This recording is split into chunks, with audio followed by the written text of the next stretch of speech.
Oi, gurias! Tudo bem? Estamos aqui em mais um Papo de Guria.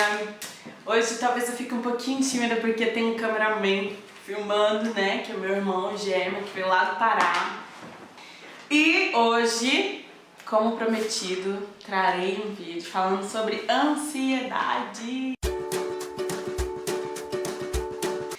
Então, meninas, algumas de vocês já foram aí na casa da sua avó, onde tem aquela cadeira de balanço, aí você fica lá se balançando, você já foi? Não? Que bom, porque eu também não, minha avó também não tem uma cadeira de balanço. Mas enfim, cadeira de balanço é assim, você balança, mas ela nunca te leva a nenhum lugar, você sempre tá parada no mesmo lugar. E a ansiedade é tipo isso. Você tem ansiedade, você fica preocupada a respeito do futuro, mas ela nunca te leva pro futuro para saber o que vai acontecer. E é sobre isso que a gente vai falar um pouquinho. Então, gente, o que seria ansiedade? Peguei uma definiçãozinha que fala assim: é a preocupação excessiva a respeito do futuro que te impede de cumprir suas responsabilidades do presente. Então você fica tão ligadona assim no que vai acontecer, será que isso vai acontecer, será que isso vai dar certo, será que o que eu planejei vai acontecer mesmo, que você esquece que você tem um hoje para viver. De tanto que você fica preocupado com o futuro, no se, será, e aí você acaba perdendo aquilo que tem acontecido hoje. Então agora a gente vai ver um pouquinho do que Deus fala sobre a ansiedade, tá? Vamos começar lá em Mateus 6:27. E eu tenho João. Diz assim, ó: quem de vocês, por mais que se preocupe, pode acrescentar uma hora que seja a sua vida? E o outro texto é de Filipenses 4. Filipenses 4, 6 e 7, que diz assim: não andem ansiosos por coisa alguma, mas em tudo, pela oração e súplicas, e com ação de graças, apresentem seus pedidos a Deus.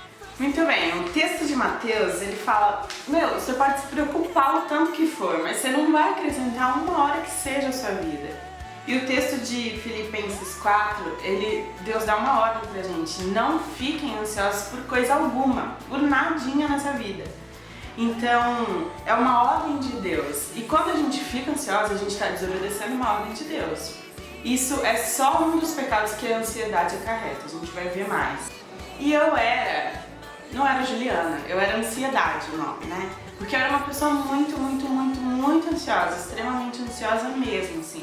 A ansiedade a respeito das coisas ocupava muito a minha mente. E isso me impediu muito de ter um crescimento com Deus. Então eu comecei a estudar algumas coisas.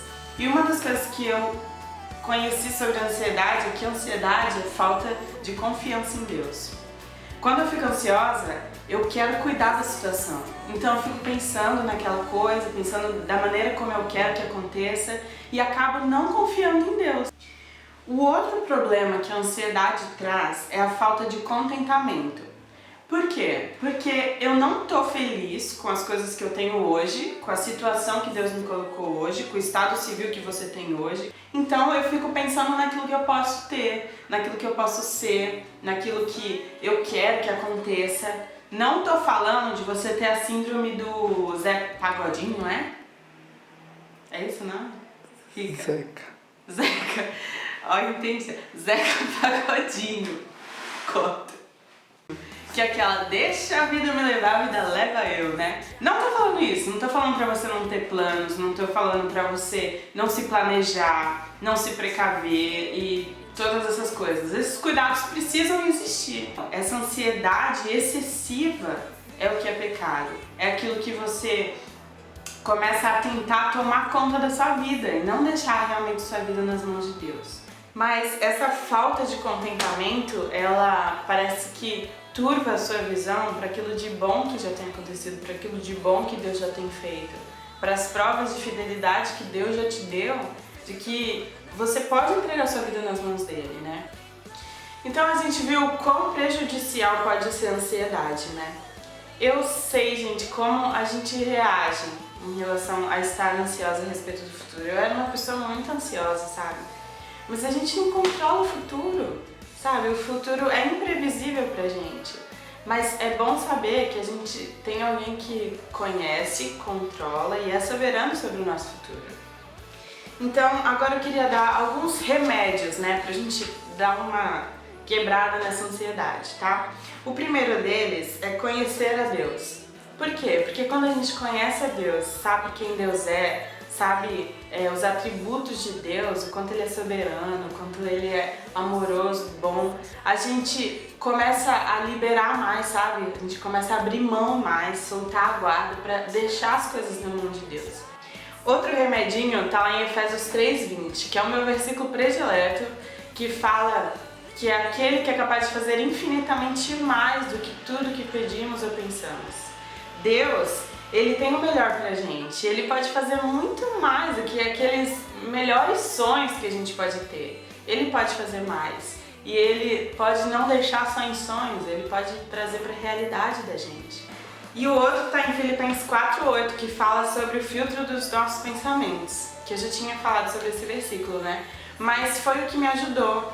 O que me ajudou a combater a ansiedade foi pensar, isso é verdadeiro? Não, não é verdadeiro, então não vou pensar, sabe? Se aquilo não vai te trazer santidade, se aquilo não vai te trazer mais pra perto de Deus, elimina esse pensamento da sua vida, porque ele não tá vindo de Deus. Então, meninas, vamos confiar em Deus, né? O presente que Deus está dando pra gente viver hoje é realmente um presente, né? Ele não vai voltar. Amanhã a gente vai ter perdido a oportunidade de viver o hoje. Então não viva hoje pensando naquilo que pode ser. Viva hoje naquilo que é, naquilo que Deus te deu hoje. E confia sua vida em Deus, porque Deus tem o melhor pra gente. Então é isso, meninas. Espero ter ajudado vocês. Eu sei que é difícil, mas vamos batalhar junto que a gente consegue, né? Um beijo pra vocês e até a próxima. Tchau!